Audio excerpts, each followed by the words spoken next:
Bismillahirrahmanirrahim. Assalamualaikum warahmatullahi wabarakatuh. Pada kesempatan pada malam hari ini, saya akan menjelaskan sedikit tentang kesehatan dan keselamatan kerja.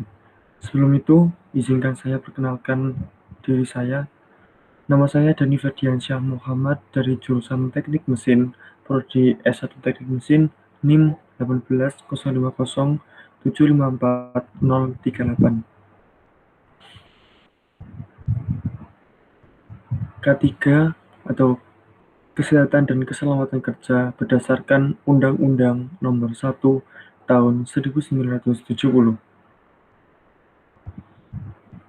Isi UU Nomor 1 Tahun 1970. Yang pertama, mengenai pengertian tempat kerja. Pengertian tempat kerja dijelaskan pada Undang-Undang Nomor 1 Tahun 1970 pada pasal pertama. Tempat kerja ialah semua ruangan, lapangan, halaman, dan sekelilingnya yang merupakan bagian-bagian atau yang berhubungan dengan tempat kerja tersebut. Kemudian tujuan K3. Tujuan K3 juga dijelaskan pada Undang-Undang Nomor 1 Tahun 1970 pada pasal pertama juga, yang berisi 1. Melindungi dan menjamin keselamatan kerja, tenaga kerja, dan orang lain di tempat kerja. Yang kedua, menjamin setiap sumber produksi dapat digunakan secara aman dan efisien. Dan yang terakhir, yang nomor 3, meningkatkan kesejahteraan dan produktivitas nasional. Nah, dari tujuan ini dapat kita simpulkan bahwa tentu saja keselamatan kerja atau tenaga kerja merupakan faktor yang sangat penting dalam program K3 ini.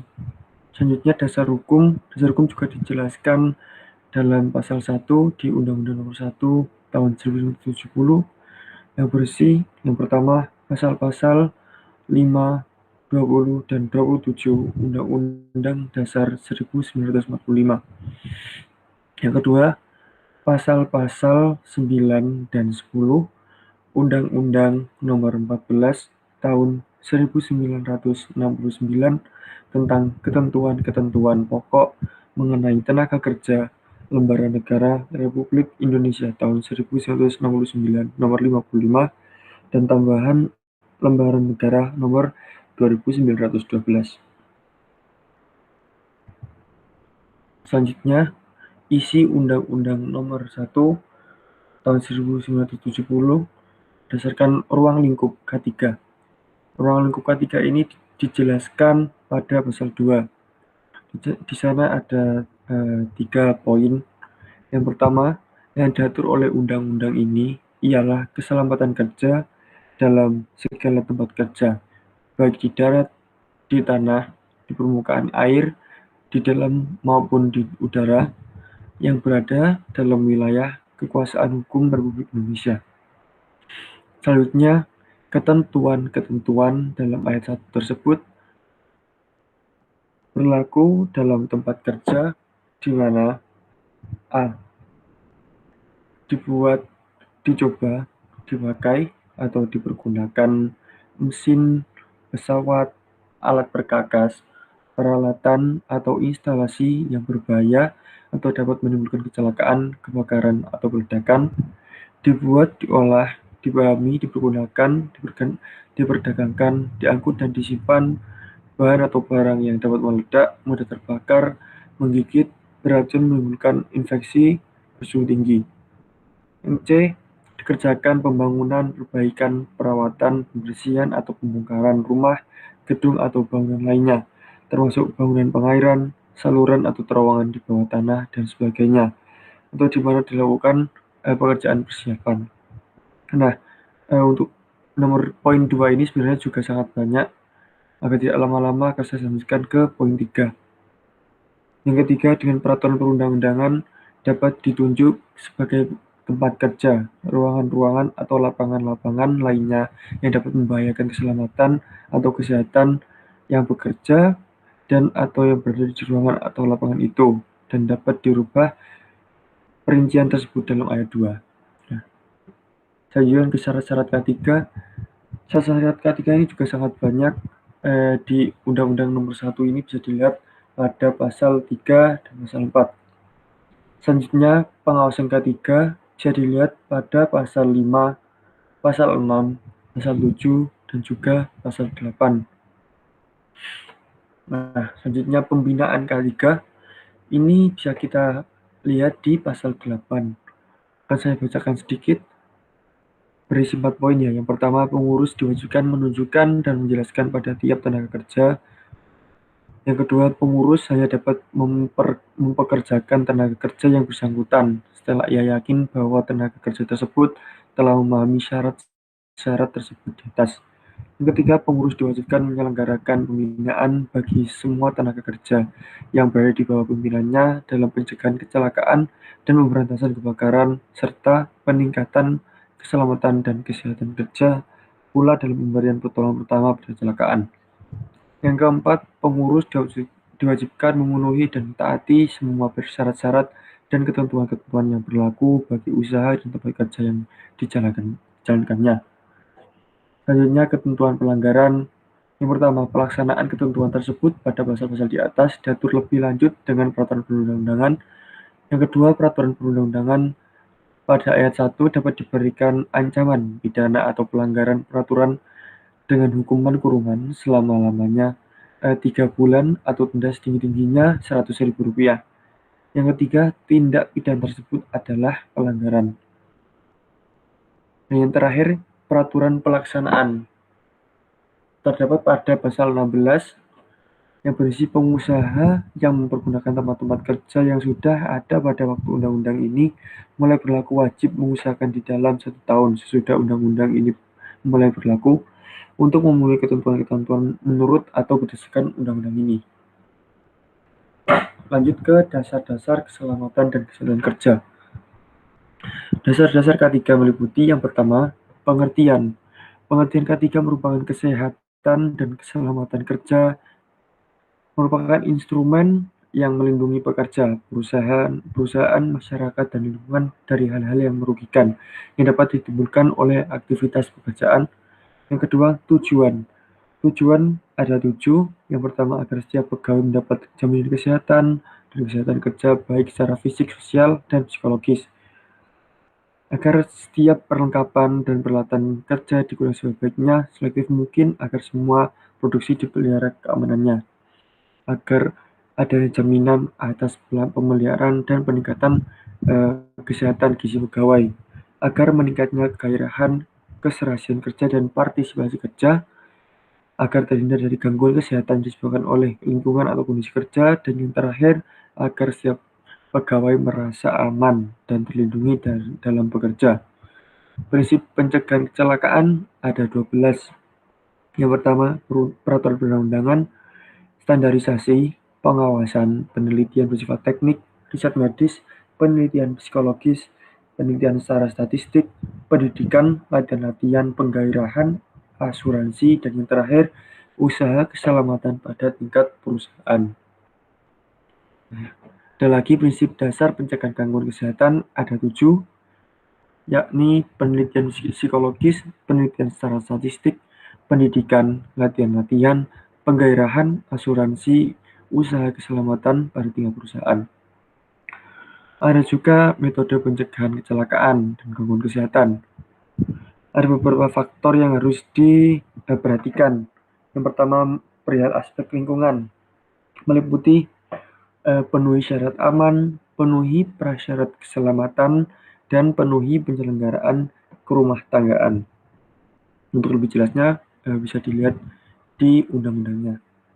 Yang kedua, aspek mesin. Dan yang terakhir, aspek peralatan kerja. Kemudian metode pencegahan kecelakaan kerja dan gangguan kesehatan ini lanjutan dari sebelumnya. Dan yang terakhir ini aspek manusia. Nah, kecelakaan kerja juga bisa dikurangi, dihindari atau dijauhi dengan mengaplikasikan program yang diketahui dengan 3E atau triple E, yakni engineering atau teknik, edukasi atau pendidikan, dan enforcement atau penerapan. Dan yang terakhir, analisis kecelakaan kerja. Analisis kecelakaan kerja difokuskan untuk mencari frekuensi kecelakaan, dan yang kedua mencari sumber penyebab kecelakaan. Alat yang paling sederhana adalah diagram Pareto dan diagram Ishikawa. Sistem manajemen K3. Nah, apa saja sistem manajemen K3? Sistem manajemen K3 meliputi 5 hal. Yang pertama, kebijakan, perencanaan, pelaksanaan, evaluasi, dan perbaikan. Kita masuk yang pertama, yakni kebijakan. Kebijakan K3 berdasarkan pasal 7 ayat 3 Peraturan Perundang-undangan Nomor 50 Tahun 2012 paling sedikit memuat visi, tujuan perusahaan, komitmen, dan tekad, dan yang terakhir kerangka dan program kerja yang mencakup. Dan terakhir 5, kegiatan perusahaan secara menyeluruh yang bersifat umum atau operasional. Perencanaan K3. Perencanaan K3 memuat tujuan dan sasaran, skala prioritas, upaya pengendalian bahaya, penetapan sumber daya, jangka waktu pelaksanaan, indikator pencapaian, dan sistem pertanggungjawaban. Pelaksanaan K3 berdasarkan pasal 10 ayat 2 PP nomor 50 juga dilakukan oleh pengusaha berdasarkan rencana K3. Pengusaha dalam melaksanakan rencana K3 didukung oleh sumber daya manusia di bidang K3, prasarana dan sarana. Pelaksanaan K3 harus diintegrasikan dengan kegiatan manajemen perusahaan. Sistem manajemen K3 yang selanjutnya yakni evaluasi. Berdasarkan pasal 14 ayat 1 Peraturan Perundang-undangan Nomor 50 Tahun 2012, pengusaha wajib melakukan pemantauan dan evaluasi kinerja K3 melalui pemeriksaan, pengujian, pengukuran, dan audit internal SMK3 dilakukan oleh sumber daya manusia yang kompeten.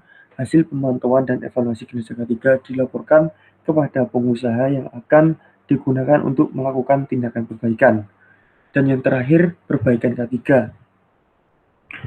Perbaikan K3 untuk menjamin kesesuaian dan efektivitas penerapan SMK3, pengusaha wajib melakukan peninjauan. Nah, peninjauan digunakan untuk melakukan perbaikan dan peningkatan kinerja.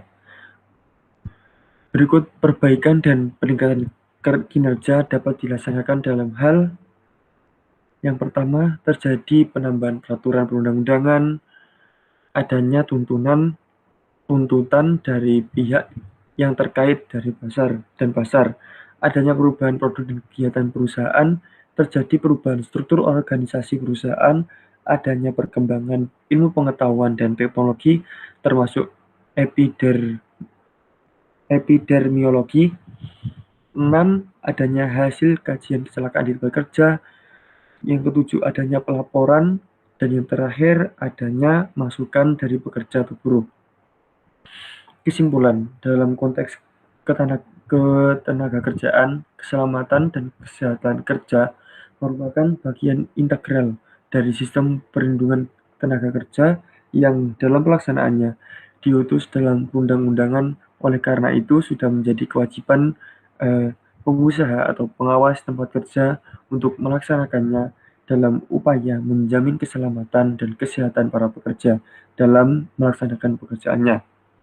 Pelaksanaan K3 akan menekan dan mengurangi tingkat kerugian akibat kecelakaan kerja sehingga dapat dicapai produksi dan produktivitas yang diinginkan oleh perusahaan. Apalagi saat ini K3 menjadi persyaratan bisnis untuk usaha. Maju mundurnya suatu usaha juga ditentukan dari pelaksanaan K3 di perusahaan. Mungkin itu saja yang dapat saya sampaikan, kurang lebihnya saya mohon maaf.